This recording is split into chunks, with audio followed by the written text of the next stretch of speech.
नमस्ते एंड जय हिंद। हाल ही में मैंने एक मूवी देखी, उस मूवी का नाम है बॉब बिस्वास। इसी के बारे में आपसे बात करूंगा, मेरे एक्सपीरियंस से शेयर करूंगा, मेरा रिव्यू दूंगा और ये किस मूवी से कनेक्टेड है ये भी बताऊंगा। आप बने रहिए, देखते रहिए एक्सपोजिंग स्टार विद शांतु।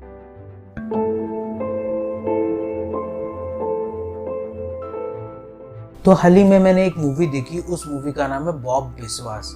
अब सबसे पहले इसके स्टार कास्ट की बात कर लेते हैं। एक ही को इंक्लूड करने वाला हूँ। सबसे पहले इसमें है अभिषेक बच्चन। अब अभिषेक बच्चन को कौन नहीं जानता यार, मतलब बॉलीवुड में इन्होंने रेफ्यूजी से शुरुआत की और आज बहुत ज़्यादा इम्प्रूवमेंट है।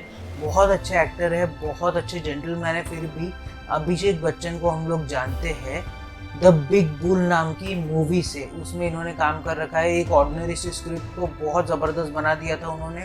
तो मेरे हिसाब से अभिषेक बच्चन बहुत अच्छा एक्टर है, द बिग बुल में ये काम कर चुके हैं। इसके अलावा अभिषेक बच्चन ने पा नाम की मूवी में भी काम कर रखा है। तो बहुत ही वर्सेटाइल रोल करे इन्होंने अपनी लाइफ में।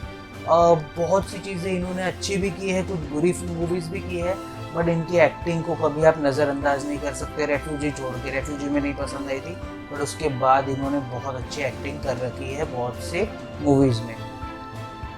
तो ये तो होगी स्टार कास्ट की बात। अब बात कर लेते हैं इसके प्लॉट की। बॉब बिस्वास का प्लॉट है क्या? बट इसका प्लॉट जानने से पहले ये समझ लीजिए कि ये किससे रिलेटेड है। आपने याद है, आपने एक विद्या बालन की मूवी देखी होगी कहानी। उसमें एक सीरियल किलर बोल लीजिए या कॉन्ट्रैक्ट किलर बोल लीजिए रहता है, एक ऑर्डिनरी सा दिखने वाला, उसका नाम रहता है बॉब बिस्वास।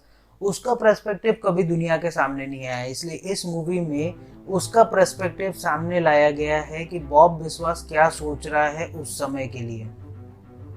अभिषेक बच्चन किरदार निभा रहे बॉब बिस्वास का। शुरुआत होती है, अभिषेक बच्चन एक हॉस्पिटल में है। उस हॉस्पिटल से वो डिस्चार्ज होने वाले हैं क्योंकि उनकी एक्सीडेंट हुआ था और उनका एक्सीडेंट के बाद में उनकी पूरी मेमोरी चली गई थी। पास्ट में वो क्या करते थे क्या नहीं करते थे उनको मालूम नहीं है। तो जो लोग उनको बता रहे हैं वो वही सुन रहे हैं और वही फॉलो कर रहे हैं। तो अभिषेक बच्चन को चित्रांगदा लेके जाती है अपने घर पे, क्योंकि उनकी वाइफ रहती है वो। तो अभिषेक बच्चन उनके साथ रहने लगते हैं, ऑर्डिनरी अपना जीवन जीने लगते हैं। उनको मालूम नहीं कि मैं सीरियल किलर या कॉन्ट्रैक्ट किलर या फिर मैं पुलिस के लिए या किसके लिए काम करता, तो उनको ये कुछ मालूम नहीं है। उनको सिर्फ एक चीज़ याद है कि उनके पास में कुछ पैसों से भरा हुआ बैग था और वो पैसों से भरा हुआ बैग उन्होंने कहीं तो भी छुपा के रखा है।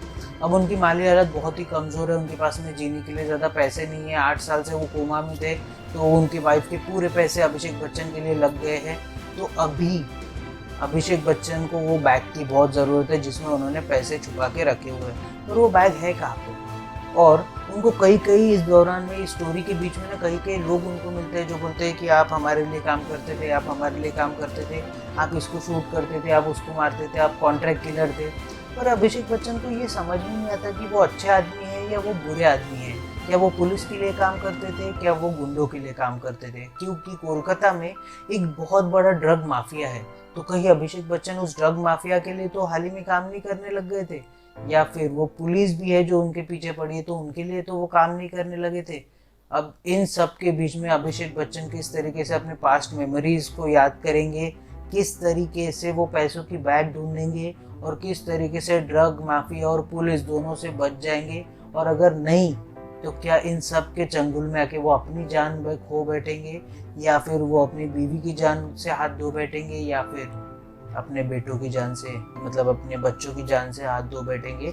इन सब चीज़ों के बीच में सारी स्टोरी झूलती है। अगर शॉर्ट में समझाओ ना, तो अभिषेक बच्चन कोमा से बाहर आते हैं 8 साल बाद, और उनकी पास्ट मेमोरीज सारी वो भूल चुके हैं। उनको कुछ याद नहीं कि वो क्या काम करते थे, पास्ट में उनका क्या रोल था, क्या करते थे, अच्छे आदमी थे, बुरे आदमी थे। उनको हर कोई आके अलग अलग चीज़ें बताता है कि भाई मैं अच्छा था, मैं बुरा था, तुम अच्छे थे, तुम बुरे थे, तुम ये करते थे, तुम इसको मारते थे, तुम कॉन्ट्रैक्ट किलर थे, तुम पुलिस वाले थे।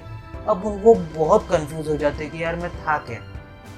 अब अभिषेक बच्चन को ढूंढना है खुद का पास्ट। उसके अलावा अभिषेक बच्चन ने एक पैसों से भरा हुआ करोड़ों रुपए का बैग छुपा के रखा है, जो अभिषेक बच्चन को याद नहीं है कि किधर छुपा के रखा है, क्योंकि उनको पैसों की बहुत ज़रूरत है। और इसके अलावा ड्रग माफिया और पुलिस से भी अभिषेक बच्चन को बचना है। अब किस तरीके से इन सब चीज़ों की जद्दोजहद में अभिषेक बच्चन क्या करने वाले हैं, किससे बचेंगे, किसके हाथ आएंगे, किसको पकड़ेंगे, किसको मारेंगे, किसको खो देंगे, किसको बचा लेंगे, इन सब चीज़ों के बीच में सारी स्टोरी जुड़ती है। तो ये तो होगी प्लॉट की बात। अब बात कर लेते हैं इसके एक्टिंग की। एक्टिंग मुझे कैसी लगी? ये देखिए, मैं पहले भी बोल चुका हूँ और फिर बोलूँगा, अभिषेक बच्चन जो डिजर्व करते थे, मतलब अभिषेक बच्चन जो स्टारडम डिजर्व करते थे ना, वो उनको अभी तक नहीं मिला है। वो उस वे पे ज़रूर है, बट वो स्टारडम अभी तक उनको मिला नहीं है। हम लोग ना, इसमें गलती हमारी है, हम लोग स्टारडम किसको दे रहे हैं मालूम है? अंतिम जैसे लोगों को, या फिर हम लोग स्टारडम उन लोगों को दे रहे हैं जो क्रिएटिविटी के नाम पर जय दीक्षित का किरदार छोटा कर दे रहे, क्योंकि उन लोगों से ये सहन नहीं हो रहा, इन ठग लोगों से, कि भाई मेरे से आगे कोई और बढ़ कैसे कर सकता है। तो मुझे नहीं लगता ऐसे लोगों को अपने स्टारडम डिजर्व करते हैं। वो भले एक्टिंग में अच्छे हो, पर आपके करतूत भी अच्छे होने चाहिए।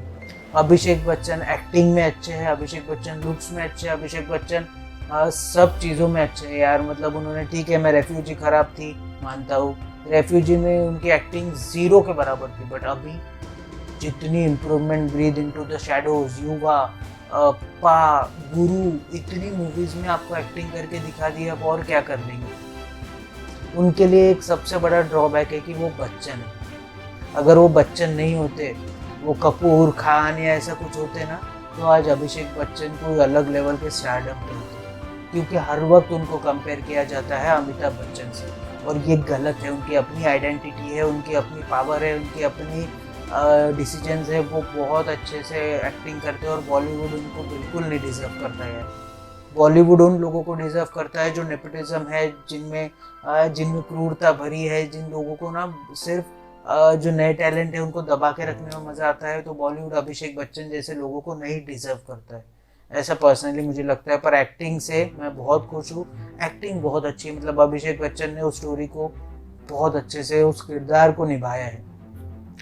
तो ये तो होगी एक्टिंग के बाद। अब बात कर लेते हैं इसकी स्टोरी की। स्टोरी मुझे कैसी लगी? देखिए, अगर आपको स्लो स्टोरीज पसंद है, जैसे कहानी हो गई विद्या बालन की, कहानी 2 हो गई जो मुझे पसंद नहीं आई थी, 1 पसंद आई थी।